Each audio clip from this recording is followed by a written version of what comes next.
refuse to not be first. Do we do enough? Well, I never shut up about it. It must have been about 16, 17. We nicked their guilt rings. Right, the bouncers' guilt rings. This is no good for me. That's the reality. If you want the honest truth, and I see it every day. TV, proudly sponsored by Everlast. I'm here with the winner, Abdul. Abdul, I've seen you at the hotel. You've seemed relaxed all week being here. You were up at the Box IQ gym. You finally got the win. Tough 8 rounds on your belt, man. How'd you feel? It was a really good tough 8 rounds, a valuable 8 rounds. I'm going to learn a lot from them.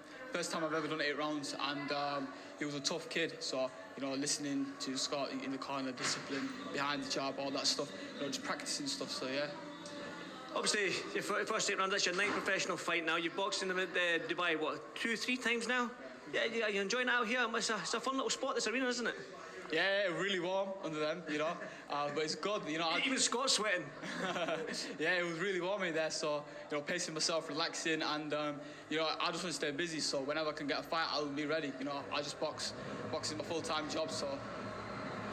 Obviously, Scott was Scott Quigg, former world champion. I keep calling you Scott, but people that don't know that is Scott Quigg. Scott now. He was in your corner, and I've got to give him some props because when I was watching you warm up, Scott was saying when he comes in, hit low with his head, through the uppercut, that little step back coming in the uppercut, and you implemented it. I guess a couple of times, and I've seen it definitely in the 6th round and a couple of times in the earlier rounds. So, I mean, former world champion, is he going to make a good coach? Oh, 100%, you know. He's been there, he's done it, he's seen it all, he knows what to say, what to do. He's basically been there, so he knows how it is fighting these guys. And it was mainly breaking this kid down. You know, as Scott was saying, chipping away behind the jab. When he comes in, round, cut, you know, it was stuff like that, little basics. You know, nothing too flashy, nothing too fancy, so yeah. That was a very good performance. Now, Mr. Scott, you're out here in Dubai. People might be wondering what you're doing out here, but obviously you are in that coaching realm now. You are training a few fighters, so yeah, just elaborate on how come you're out in Dubai. Yeah, I'm out in Dubai. I've been out I was last year and then early at the start of this year as well. I've come over to train a young amateur fighter at the minute called Andy. Can't pronounce his name. Chanek. So I'm out here training him, and obviously being out here. Training, working with a few other different people, and it was only by chance that I'm in the corner tonight with Abdul, and like I say, I stepped in, and like I say, it was a valuable 8 rounds for him. I know as you're coming through, it can be frustrating. You're eager to impress, and you want to try and get him out of there. But before I said, listen, these are tough men. Chip away. Get a good, valuable 8 rounds under your belt. If you can get him out there, we want to get him out there.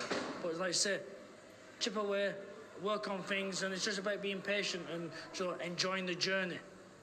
Well, like I said to him there, like I watched what you said in the warm-up there, and he obviously went out there. You obviously done a little bit of homework on this guy, and he implemented what you said. So that transition from being that fighter, because you were a fan-friendly fighter, sometimes you might have ripped up the game plan your own self because you like to go into war. So how have you found that transition from that fighter to the coach? Yeah, no, listen, obviously I know the mistakes I made as a fighter. I know how easy it can be to, get ahead of yourself and, want to try and impress. But, no, like I say, I achieved what I could achieve as a fighter. I was, thankful I achieved what I set out to do, become a world champion. But I do truly believe I'll achieve more as a coach than I did as a fighter. Back to you then, Abdul. What's next for you? Like I said to you, you've fought a couple of times out in Dubai, 2-3 times now. Yeah, what is next for you going forward? I'm just going to go back into the gym, keep working, practicing. And whenever opportunity comes, I'll take it. I just want to stay busy, an active fighter. I'm soon on the game, all I do is box, so I'll be ready to fight whenever. Obviously out here in the Middle East, you're out here now as well, Scott. Can we see a fighter from this Middle East or had a few fights from this region, whether it be Saudi, whether it be Dubai, Abu Dhabi? Do you think we can find a star out here? Whether it be, he's from the UK, but he is making a name out here now because this is his 3rd fight and he's a fan-friendly fighter to watch. So do you believe we can see a world champion coming from this region? You definitely could, but I'll speak open and honest, mate. You need to either be in America or you need to be in the UK. You need to base yourself in America or you need to base yourself in the UK because there's not enough quality fighters out here in Dubai at the moment to get you need that sort of sparring. You need to be around, fighters that are pushing you, day in, day out. That's the only, way we're to trying to get a homegrown, home-based,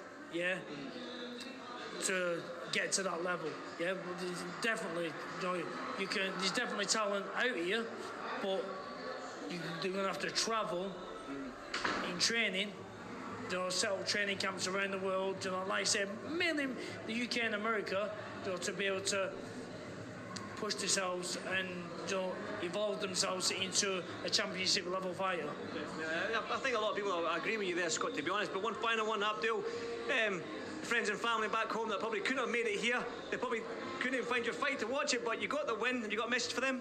A massive thank you to my family, my friends, my sponsors, everyone who supports me, and without you guys, none of this would be possible. So thank you to all. Listen, Abdul, go and enjoy the rest of your night and enjoy the rest of Dubai. And Scott, always good to see you, my man, and good to see you doing well. So thanks very much. Cheers, guys.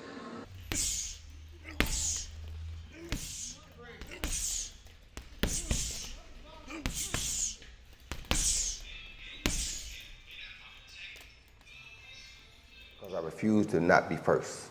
Do we do enough? Well, I never shut up about it. It must have been about 16, 17. We nicked their guilt rings. Right, the bouncer's guilt ring. This is no good for me. That's the reality. If you want the honest truth, and I see it every day,